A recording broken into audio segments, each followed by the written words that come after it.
Hello, Susan Robinson, owner of Vintage Restore and More, located in Inman, South Carolina. Today we're going to do a project that is going to be kind of fun. It's a little bit of an easier project. We won't be using paint for the molds, but we'll be using some antiquing glaze. So I'm starting with these boxes. My husband had made those for planters that I had, and I ended up repurposing them. I wanted to figure out a way to reuse them.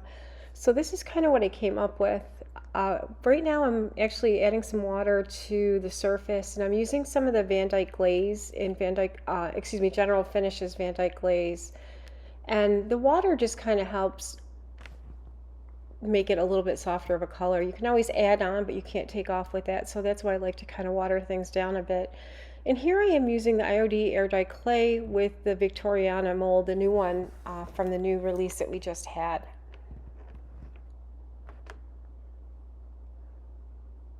And we're going to make these molds and kind of set them aside and put them all together at once. So we're using this mold and we're using the Primitives mold as well. And the two of them pair really nicely together. Some of these can be a little bit stubborn trying to get out. One recommendation I can tell you is if you want to use some cornstarch, as a release, put your clay in, scrape the back of it, put it in the freezer for 10 minutes, and they'll pop out really easy. Don't get all upset about it, because if you do that, it's going to come out really nicely. You won't fight it. So this now is the primitive mold, and I'm using the two little birds. They mirror each other, which is kind of a nice feature that there's two of them on there, so you can use them on each side of like the little leaves that I have there.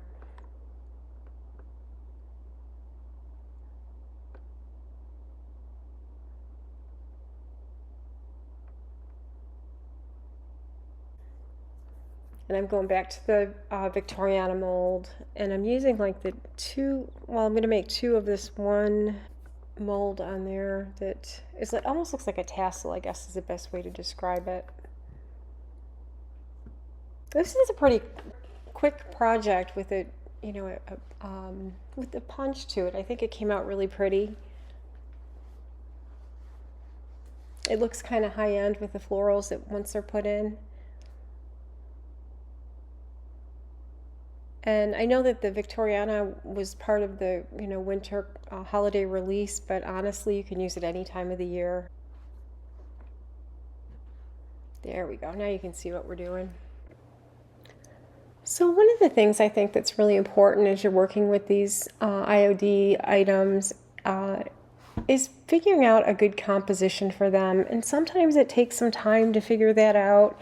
And I feel like you can't rush that process, really. You need to kind of slow down, and even if you have to walk away from it for a minute or two or an hour, I find myself doing that when I get frustrated. When I stand back and I think, that doesn't quite look right, but I'm not quite sure what it is. And oftentimes when I go back, it'll hit me right away. So, pay attention to that. If you want your projects to grow and your technique to grow, composition and scale are really big. It's a real big part of that.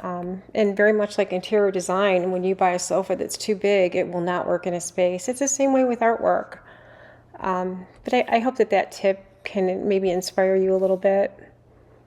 It's kind of a hard one to learn. It takes a lot of years before you realize that, I think. So we're almost there. I'm getting ready to glue down. And I feel pretty good about how, the composition laid out. And I love these little end tassels. I think they're so cute.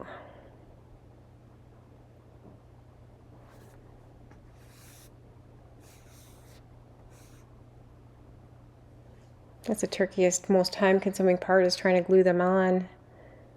And I'm using the Titebond Quick and Thick glue. I use it every project I have, so. And if you're new to my videos, the one thing I do suggest is if you have a big coffee mug, to keep your little bottle of glue upside down in your coffee mug, because once you get down to like half of a bottle of it, it's so thick that it takes forever for it to kind of drain down to the bottom so that you can squeeze it out. It's like the Heinz ketchup bottle when you're in a hurry to eat your hamburger. So anyway, that's just a tip that I learned, and I do that when I do my classes too. It's a time saver.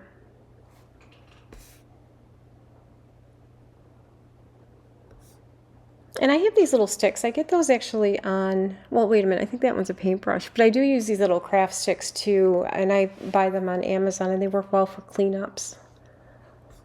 As far as the glue goes, you see one, it's right in front of my hand there on the tabletop.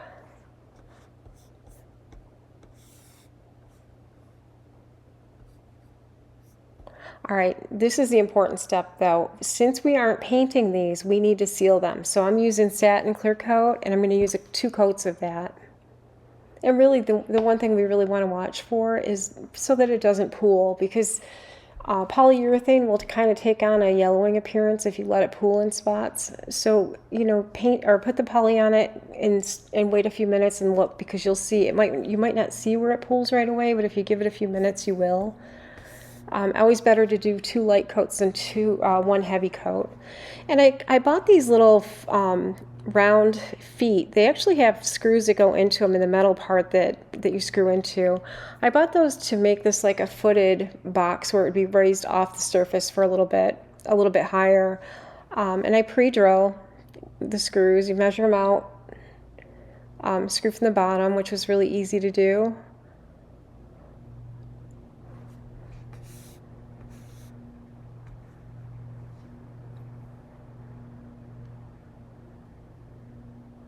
And I pop those on, and it really gives it a nice little added touch. Those feet weren't very expensive. I want to say maybe a couple dollars when they have their sale. Well, I don't know if they have that on sale, because a lot of times if they're under $5, they don't give like that 40% off, but they weren't very much money.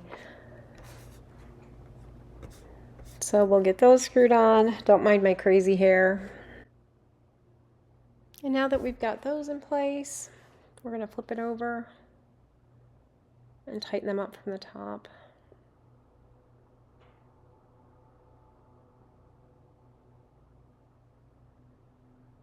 Oh, I see. I'm actually using a little bit of clay to tighten that 1 foot up. It's a little bit, it's not level, and that's why I'm doing that.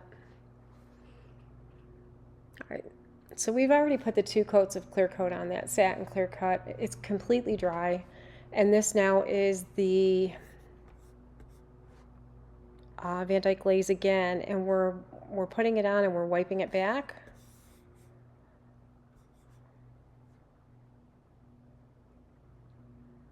And it just gives it a really, brings out that detail really well. You know, there's a lot of interest there. You don't really have to add a lot of color to it to see it.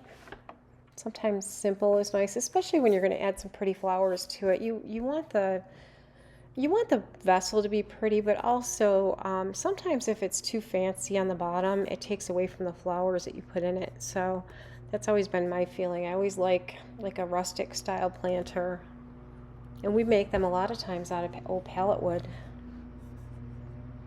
So what I'm doing here is I'm wiping back. I actually wet my paper towel a little bit, and I'm taking some of that Van Dyke Glaze off. Because we've sealed it, you'll be able to wipe it back with either that, or if you have baby wipes handy, that'll work too. So I'm not taking it off in the lowered areas. It's really only a little bit on the tops, just to really bring that out more.